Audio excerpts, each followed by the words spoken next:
Now I'd like to introduce Dr. Joo Ha Hwang. Dr. Joo Ha Hwang wears many hats, and I'm just going to list a couple of them.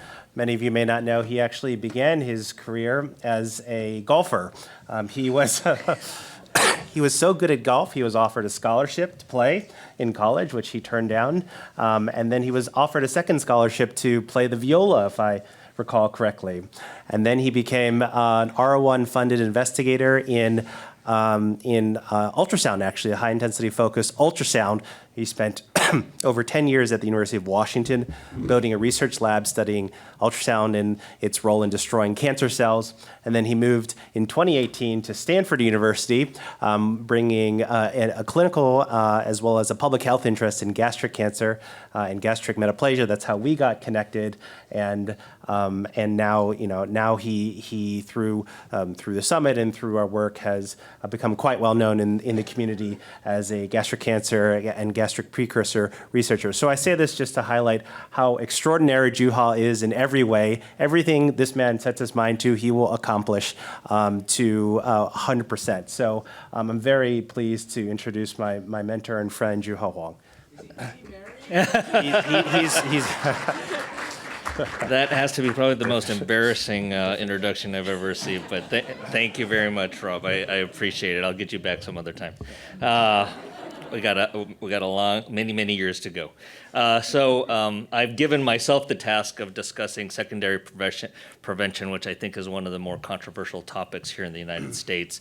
But to discuss gastric cancer screening in the U.S., who and how. I completely agree with Paul. I remember being at an ACG conference many years ago in the state of Hawaii. It's one of the few places I'll go to the ACG. And Paul was in the audience because I gave a talk on gastric cancer, and he goes, "Why don't we just eradicate the H. pylori and we won't have to worry about any of this?" And he's true. It's actually true, but the problem is the cat's already out of the bag for many of us, including me. And so I think that for those who aren't being tested and treated for H. pylori and have already developed the precursor lesions and are all along the career cascade, this is what secondary prevention is for, and that's for gastric cancer screening of high-risk populations. So there is a recommendation in the United States, and it was written actually back in 2015 in an incredibly obscure document by the ASG. And at that time, it was considered a guideline recommendation because we hadn't fully adopted the grade system. And this was in race and ethnicity considerations in GI endoscopy, and I was actually one of the authors on this. And it states, we suggest screening EGD. And suggest is actually a pretty strong term in terms of recommendations. So we suggest screening EGD for gastric cancer in new U.S. immigrants from high-risk regions around the world, such as Korea, Japan, China, Russia, and South America, basically anywhere that's red on this heat map, especially if there's a family history of gastric cancer in a first-degree relative. Now, things that are missing are when should they be screened, how often should they be screened. But the reason for this is, again, as was discussed earlier, stomach cancer is not rare in the world. It might be considered relatively rare in the United States, but it's the 5th leading cause of cancer deaths worldwide. It's the 3rd leading cause of cancer death in Japan, 2nd leading cause of cancer death in Korea, but it's the 17th leading cause of cancer deaths in the United States. But as we know, the U.S. is a very heterogeneous population, and what Shalja Shah did a nice job demonstrating is that there are populations in the U.S. that are at extremely high risk. So again, this puts cancer deaths into perspective worldwide. It is the 5th leading cancer death worldwide, and it's above both pancreas and esophageal cancer. And it's not far behind colorectal cancer. This is a table that shows why we have a lot of room to improve. This is courtesy of Dr. Che, who has already spoken, but he did a very nice table showing a comparison between South Korea and Japan, who both have screening programs, If you look at the 5-year overall stage survival of gastric cancer, all comers, all stage, it's in the high 60s. Actually, now it's in the 70% range in both Korea and Japan. And then in the United States, we're still in the low 30% range. And so we have a lot of room to grow. Basically, the way I see this is that South Korea and Japan are showing what the potential of 5-year survival outcomes can be for gastric cancer, and the United States and basically the rest of the world who don't do any type of gastric cancer screening. This is what we're going to do if we continue to do nothing, and hopefully the message you'll get across from the 2 days of this summit is there are plenty of things that we can do to improve this number, and if we don't do anything to improve this number, it would be an embarrassment. And so we need to continue to. I think the overall goal is to get this number closer to these numbers here. And again, this was shown before, a nice graph that was created by Dr. Che showing, the U.S. and basically the rest of the world. If you do nothing, this is your detection of early gastric cancer diagnosis. And then if you do a screening program and you learn how to do a good high-quality examination and you screen the right population, you can find a higher percentage of early cancers that can then be cured. And we brought this to the USPSTF, and they said, well, one, your population's too small. It's not a significant population in the United States, which upset me because we're still a population. And one thing with the USPSTF that I would like to see changed a little bit is right now they practice health equality, which is basically treating the entire country as one homogeneous group of people, when we clearly know that we're extremely heterogeneous and there are different populations that have different risk factors. And this is the opposite of precision medicine, right? I mean, we're in the era of precision personalized medicine. And I think one thing that I would like to see the USPSTF evolve into is to become more precise and recognize that there are different groups within the United States that have different risk factors, and then accept worldwide data. The other big complaint is, we don't have any U.S. data. Well, a lot of these patients who are at risk aren't from the U.S., and so I don't think it's a stretch to apply a lot of the data that we have, a lot of high-quality data that clearly shows that there's a reduction in gastric cancer-specific mortality with screening programs. So this one demonstrates that there's a 40% reduction in gastric cancer mortality when screening programs are involved.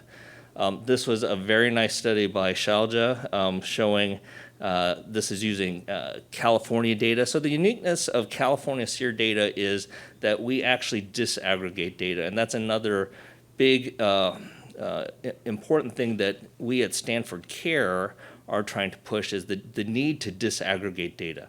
My colleague Latha Palaniappan, she often said, she will start a talk by saying, the world is 60% Asian, right? But in demographic data, we're all mixed into one demographic group, Asians, where we're quite different. And if you aggregate, you lose a lot of the signal. And this is kind of an example of this. If you see like Koreans, Vietnamese, Southeast Asians, much higher risk of gastric cancer over the non-Hispanic white population. But if you start, mixing in South Asians, which is a very large population, so this isn't weighted, right? But when you mix everyone together, you end up basically weighting it, and you lose the signal. And so it doesn't look like we have such a disparity in terms of incidence of gastric cancer. And this is another, this is from that same paper showing age standardized incidence rates of non-cardiac gastric cancer in individuals over 50, and this is males and females. If you were a woman, you're definitely protected to some extent, but the Korean man has like a 14-fold increased risk of gastric cancer over non-Hispanic whites. But this shows you that there is a disparity in terms of who gets gastric cancer, and this clearly identifies who's the at-risk population, and we should certainly think about screening this population, especially in the Koreans, where this is at least as high as colon cancer, and the intervention for screening is actually easier. It's cheaper. Upper endoscopy is shorter. It requires less sedation. It requires no advanced significant preparation like a bowel prep does. So the cost involved, especially if you combine it in the United States with a colonoscopy, which I'm glad you had done, is minimal. It should be minimal. So, and fortunately, Shalja and her group modeled this. So they did a very nice cost-effectiveness modeling study that showed where they took the 50-year-old person. At that time, the screening recommendations were 50, and still for most people, I think it's 50. And she grouped them into non-Hispanic white, non-Hispanic black, Hispanic, and then Asians. Again, an aggregation of all Asians. And then there were three situations. We had an EGD at the time of colonoscopy plus mapping biopsies with continued surveillance of intestinal metaplasia every 3 years if diagnosed. EGD and mapping biopsies every 2 years, irrespective of pathology. So this is kind of the Asian approach. You're just going to do EGD every 2 years, no matter what. And then no endoscopic screening. And she looked at identifying H. pylori, the progression to dysplasia, and then the progression to cancer, and the costs involved with treating advanced disease. And what she found out was that gastric cancer screening with EGD and mapping biopsies might be cost effective for almost all groups except for non-Hispanic whites. And in the United States, we basically have a threshold of $100,000 per quality adjusted life years gained as being considered cost effective. If you further break down Asians, you would get even more cost effectiveness in the ultra high risk groups. So this was a recommendation that I had made almost 10 years ago now, and I still think this is a rational way to approach it. If you are a high risk, if you have a high risk patient, a first or second generation immigrant from a high risk region or a family history of gastric cancer, then consider getting an endoscopy at the time of your colonoscopy at the age of 50, and then we can risk stratify. So at that index endoscopy, if you don't have H. pylori, no evidence of atrophic gastritis or intestinal metaplasia, no family history, you're done. You're low risk. You don't need further endoscopies. You're very unlikely to progress on to or develop gastric cancer.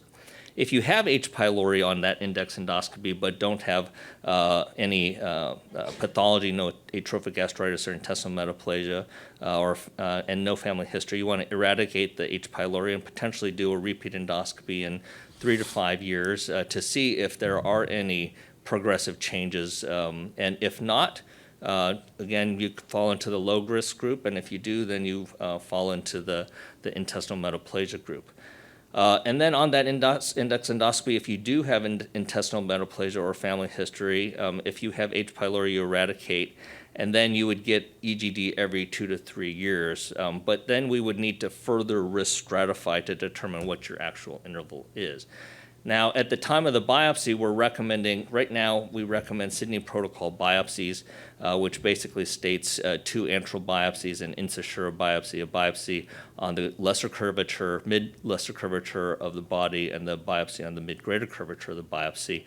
And based on these pathology results, you can then, ideally, if you can get your pathologist to grade the severity of intestinal metaplasia, you can come up with an Olgum score. And as was shown in several prior presentations, the Olgum does a great job in terms of risk stratifying. And so if you have a high Olgum score of a score of 3 or 4, then you probably want to have surveillance at a shorter interval. And if you have Olgum, 1 or 2, a longer interval, and an Olgum 0 or even 1, maybe, not even go on for surveillance because your risk is so low. I do think that we need a little bit more clarification on the Sydney protocol biopsies. I think that, as Fabian demonstrated, we can see intestinal metaplasia. And right now, the Sydney protocol biopsies technically are purely random, right? But I think that we should clarify that to say that the biopsies should come from that area. So antrum, for example, antral lesser curvature, but they should be somewhat targeted at lesions that are suspicious for potential of having intestinal metaplasia. Since Fabian demonstrated, we can see them. So we should target those areas as opposed to just blindly taking a biopsy from that area. Fortunately, it's usually confluent enough that random biopsies usually work, but it's something to investigate. So in terms of, so you do your endoscopy, and right now, we're not that great at risk stratifying, but we need to be better. But the AGA in 2020 came out with recommendations for surveillance of gastrointestinal metaplasia, and again, Paul Moetti and I, we served on one of these guideline committees before, and fortunately, I knew the process, right? So there's an open, there's a time when it's available for open comment when it's released. And initially, the recommendation was as follows. In patients with GIM, the AGA should suggest against routine endoscopic surveillance, period.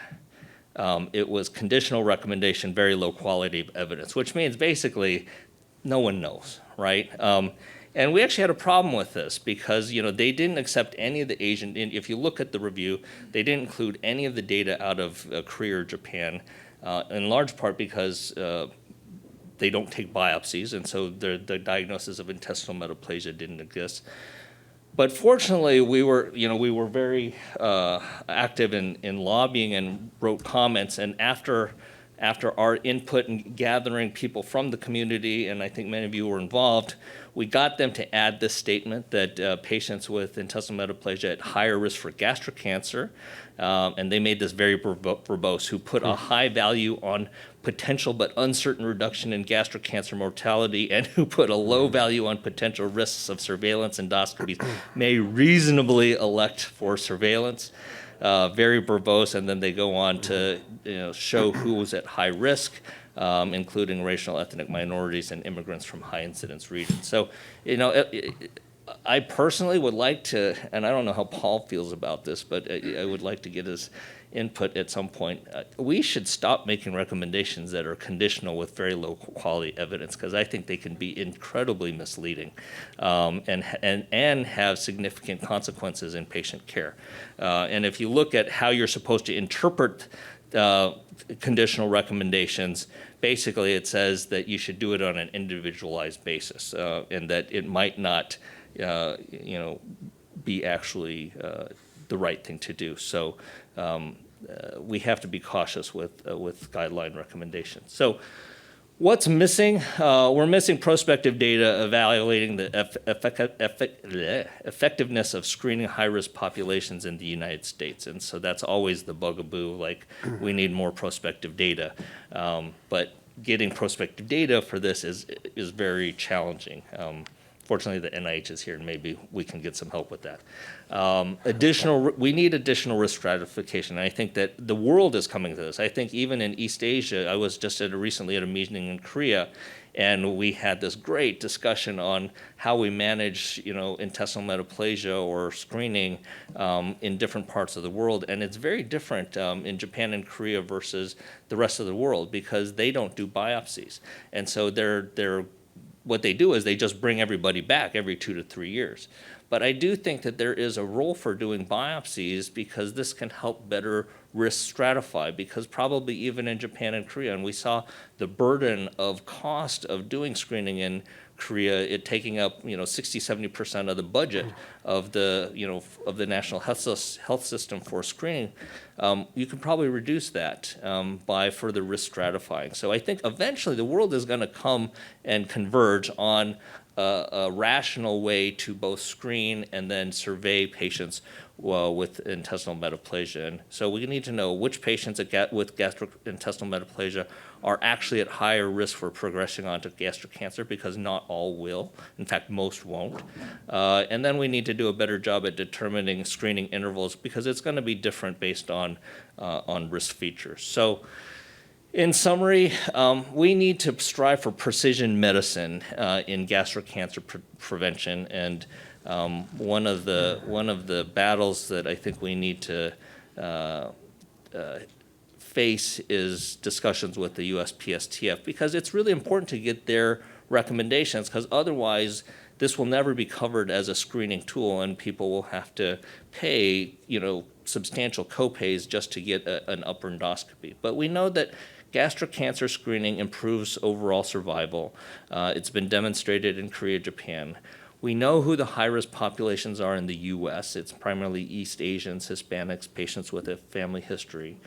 Screening with endoscopy has been demonstrated to decrease gastric cancer-related mortality in high-risk populations, again, very well established in Korea and Japan.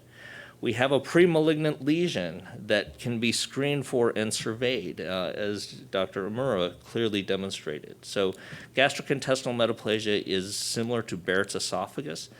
We can see it, we can survey it. We just need better risk stratification for patients with intestinal metaplasia, which is the same for Barrett's. And high-grade dysplasia in early gastric cancer can be managed endoscopically without the need for surgery, which Dr. Yahagi clearly demonstrated. So with that, I thank you for your attention, and I appreciate everyone's involvement in this summit, and hopefully we come out of this summit with even more motivation to make advances to help this cause. So thank you very much.